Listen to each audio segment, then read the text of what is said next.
వార్తల్లోకి తిరిగి స్వాగతం. అరుణాచల్ ప్రదేశ్కు చెందిన ఒక ఆర్మీ జవాన్ రైలు ప్రయాణంలో ప్రమాదవశాత్తు ఎలక్ట్రిక్ షాక్కు గురవడంతో ఆయనను హుటాహుటిన ఆసుపత్రికి తరలించారు. అయితే పరిస్థితి విషమంగా ఉండడంతో మెరుగైన వైద్యం కోసం నేడు ఆర్మీ హెలికాప్టర్లో నాగపూర్ సైనిక ఆసుపత్రికి తరలించినట్లుగా ఆర్మీ అధికారులు తెలిపారు.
నూరైన తెలుగుదేశం ప్రభుత్వం ఎన్నికల ముందు హామీ ఇచ్చిన విధంగా రైతులు, డ్వాక్రా మహిళల రుణమాఫీ అమలు చేస్తుందని టీడీపీ నాయకులు మనవ సుబ్బారావు తెలిపారు. రైతుల సంక్షేమం కోసం నిరంతరం పాటుపడే వ్యక్తి చంద్రబాబు నాయుడే అని, ఓటమిని జీర్ణించుకోలేకనే కొందరు రుణమాఫీపై కొత్త అనుమానాలు లేవదీస్తున్నారని ఆయన అన్నారు. కేబినెట్లో కూడా రుణమాఫీ అమలుపై నిర్ణయం తీసుకోవడం జరిగిందని ఆయన తెలిపారు. ఎస్సీ రుణాలు మొత్తం కూడా తెలుగుదేశం ప్రభుత్వం నిన్న కేబినెట్లో రద్దు చేయడం జరిగింది. ఎన్నికల మేనిఫెస్టోలో ఏవైతే చెప్పిందో హామీలన్నింటినీ కూడా చంద్రబాబు నాయుడు గారు తూచా తప్పకుండా అమలు చేస్తారనే దానికి నిన్న జరిగిన సంఘటన నిదర్శనం.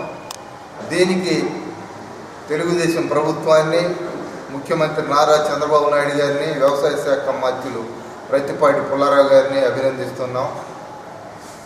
ఏదైతే ఆ రోజు హామీ ఇచ్చిందో ఆ హామీ మేరకు ఈరోజు అమలు చేసింది. అయితే ఈ హామీలన్నీ కూడా అమలు జరగకూడదు, రైతులకు మేలు జరగకూడదు, రైతు రుణమాఫీ జరగకూడదు అని చెప్పి అటు కాంగ్రెస్ పార్టీ, ఇటు వైఎస్ఆర్ కాంగ్రెస్ పార్టీ రెండు కూడా ఎదురు చూడటం జరిగింది.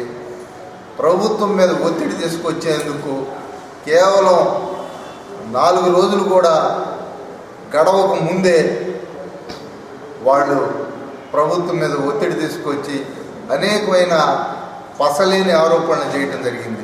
స్థానిక ఆరగ్రహారంలోని శ్రీ వల్లి దేవసేన సమేత శ్రీ సుబ్రహ్మణ్యేశ్వర స్వామివారి ఆడి కృత్తిక కావడి మహోత్సవం ఘనంగా జరిగింది. అధిక సంఖ్యలో భక్తులు కావడులు ధరించి సుబ్రహ్మణ్యేశ్వర స్వామివారిని పుర వీధులలో ఊరేగించారు. భక్తుల కోలాటాలు, మంగళ వాయిద్యాల మధ్య స్వామి రథోత్సవం కొనసాగింది.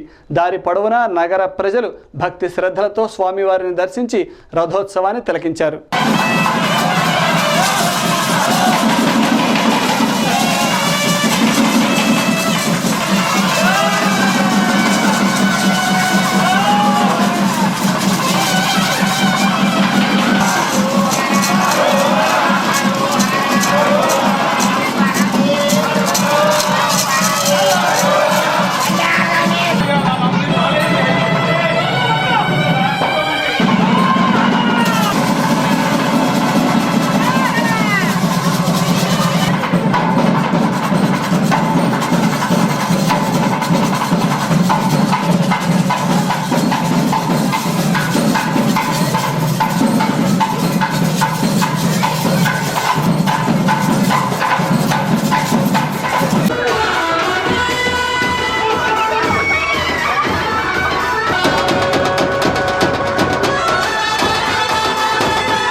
న్యూస్ ముగించే ముందు హెడ్లైన్స్ మరొక్కసారి.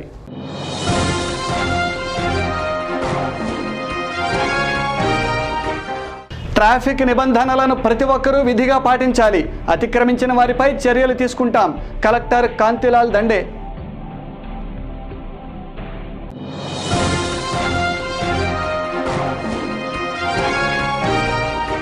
నేడు గుంటూరు రూరల్ ఎస్పీగా బాధ్యతలు స్వీకరించిన పిహెచ్డి రామకృష్ణ.